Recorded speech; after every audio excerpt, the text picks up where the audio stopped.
We'll talk about the character in a moment, but I suppose also we'll talk to you as an expert witness in the case against Richard Curtis, or the case for Richard Curtis, whatever. I mean, you and Richard worked together, but when did you two first hook up? Was it on Four Weddings? It was, yeah. He was sitting in the corner of my audition.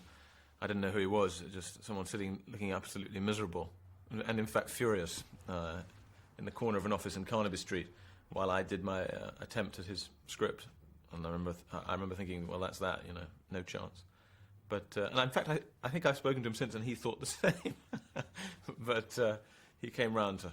Came round and found it relatively easy to put words in your mouth, or the other way around. How did it work? I mean, Notting Hill again. Richard says he writes with a blank sheet, but again, there seemed to be a natural marriage there. He does write with a blank sheet, and no, what it was is that actually with Four Weddings and a Funeral, I remember taking the script away to Australia where I was doing a film before we started shooting it. I'm thinking, actually, I can't do this. I can't hear that voice at all.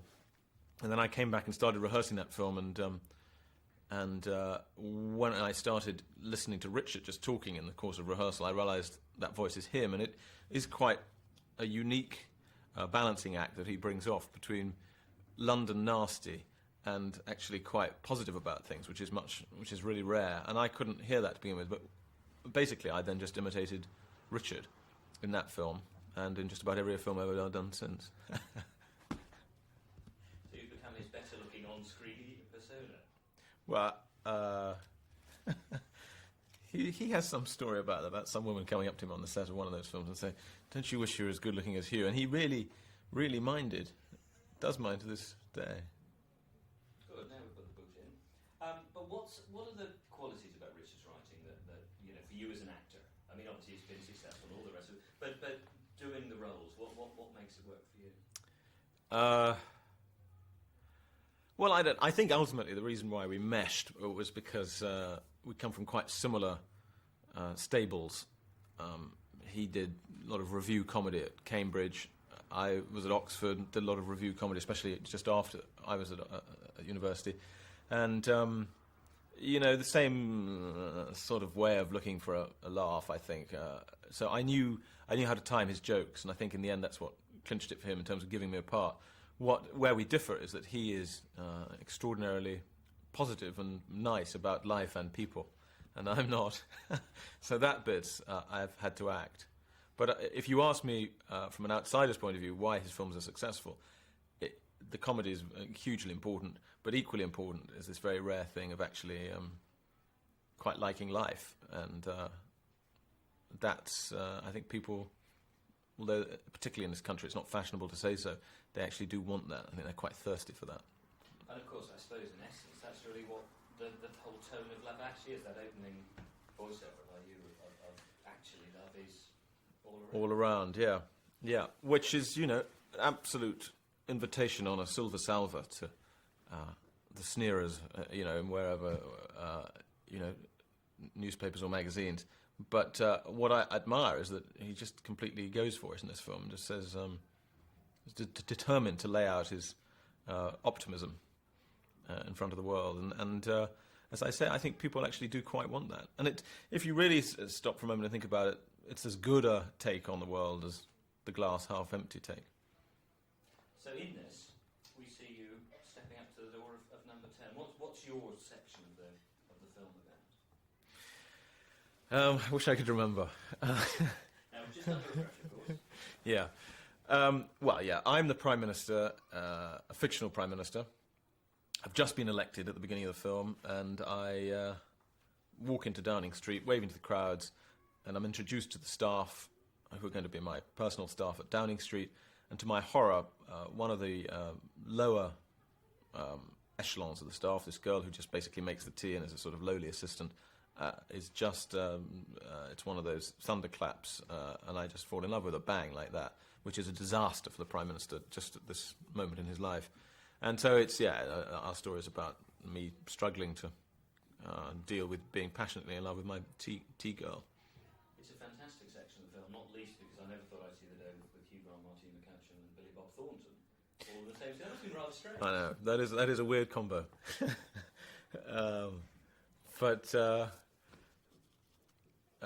we got on very well. Billy Bob, I got on very well because he's, pervy and depraved. I don't think he'd mind me saying that. In fact, I think it's common knowledge. And Martine actually is equally filthy in many ways.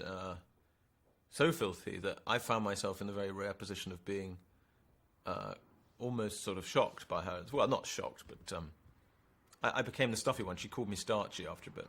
That was my nickname. So, but we all three got on very well. What was it like coming in to do a part of a film? I mean, was that a relief as an actor not having to carry it, or slightly strange fitting in? It's both. It's a massive relief not to be the one on whose shoulders the whole thing sits. But equally, I had forgotten how tricky it is, fiddly, to come in and be bang in character, especially if there's long gaps of a week or 3 weeks before between your bits. Suddenly come in and be in character and be good is very tough. For some reason, you build up first day nerves again, and one of the great advantages of lead parts is that you get this momentum going. So that was tough. And also, of course, you have a sense of who else in the film. Interesting, watching the promo reel is there. Are you going, oh, I didn't know he was in it? No. It's a very strange sort of. Yeah, that is weird. Part of a big project. I should know, but I have a memory like a sieve. I mean, they were all there at this massive read-through, but I think we were all too nervous to even really look around. But yeah, it's. I don't know any actors who aren't in this film, actually. Cast of thousands. So Richard Curtis, the writer we know and love, and Richard works closely together. What about Richard Curtis, the director? How was that? Basically, fantastic. I mean, I really approve of writers directing. I think that's the way the best films get made. I believe in the auteur theory, and I've seen tremendous agony on many, many occasions of the real creative spirit of a thing being divided between director and writer sitting there on the set, gnashing their teeth and seeing jokes being trampled on, or at least they think they're being trampled on. So I think it's great to always do your own thing, and very cosy that it's Richard, because it's always nice to be able to turn around to a director, even on day one, and when they give you a note and say, oh, go fuck yourself, which is helpful. It's very relaxing.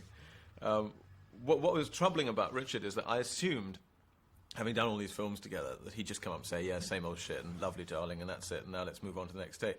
But the bitch actually tried to direct me, and I found that quite difficult. I don't like being directed anyway. I'm not really capable of being directed. And he also is obsessed with versions of things, alternatives, which is absolutely right. And good directors should get a few alternatives in certain situations, so they've got some options in the cutting room. But Richard takes it to an extraordinary extreme. So, if my reaction to your last question, I've decided as an actor should be enthusiastic and positive, I'll do that one. And after 2 takes of that, Richard will come up and say, okay, now let's do the one where you're furious. So you do the one where you're furious, and then there'll be the one where you're quizzical. And there'll be 10 different versions, and although that's fine in the cutting room, maybe you need all those options, as an actor, you live by the myth that you have discovered this character and you know what they would do in a situation. So if you're being told, do 6 different versions, you think, well, there is no final empirical truth about my character. And it can actually slightly pull the rug from under your feet. And also, it hints slightly at the fact that you've hidden all these years that you do take the work very seriously. And that you do have a take on... I mean, I've seen you do lots of different takes on a character like About a Boy or something. But that's you playing... Yeah, it's playing with stuff, playing with lines and things like that, but it's all within the same basic history and character that I have developed, as you say, with more trouble than I often let on about. So it can be a little discombobulating, but that's my only criticism. No, you were telling Richard off, or not saying, but saying your take on life was rather different from the genial, I think Duncan earlier described as the gentle positivism of Richard. But are you? I mean, the whole film is sort of different riffs on love and stuff. But are you romantic? Can you identify with the world that Richard's creating? No. No. I mean, I don't know. I should see a psychiatrist, because I think maybe deep down there probably is a nice me that I'm just squishing all the time. But I find, generally, speaking in life, day-to-day life, I feel nothing but irritation and rage towards my fellow human beings. So you're not a man who's sitting there thinking fondly of favourite love songs or favourite romantic films? No, there's no music in my life. You know, in the past, Richard, amongst other people, Martine McCutcheon, Tony Collette, they can't believe that there's no music in my house. And they give me CDs, and I do try and play them, but I don't really like the racket. I prefer Radio 4. I'd rather have Gardener's Question Time. And what about movies? Are there movies that you know have spoken to you or romantically touched you over the years? Yeah, there are. There's films that have moved me. I don't know. The older I get, the more Eurocentric my taste in films becomes. I mean, I don't know what that is exactly, but you know, my favourite film director of all time is Krzysztof Kieslowski. I don't think there's a sadder or more beautiful film than Blue, for instance. And I quite like those gloomy Danes as well. I like Lars von Trier. I like gloomy Swede. What's his name? Moodysson. Is he Swedish? Yeah, Swedish. That seems to appeal to me. Well, yes, clearly. not the broad comedy then. Well, actually, they are quite... Well, Blue's not funny, but the other two can be very funny as well as sad. But they're just fresh. I think I've had my fill now of what might be loosely called more sort of formulaic entertainment films. I've done quite a few myself, and I seem to have had enough. Well, before I release you back to the golf course, just tell me briefly, if I don't know if you have anything to say about Thunderbirds, but working title we're interested in talking to people, but whether you know you remember Thunderbirds was a part of your childhood. Sure? Yes, it was. I had, and probably still have if I look for it carefully, Thunderbird 2, which of course, as I recall, spawns Thunderbird 4 from its belly. And I also had a Lady Penelope car, which did various things. So it shot a rocket out of the back, or was that my Batman car? I can't remember now. No, I think it did. I think it had a rocket actually come out of the grill at the front. Yeah. Thank you very much. Sure. Top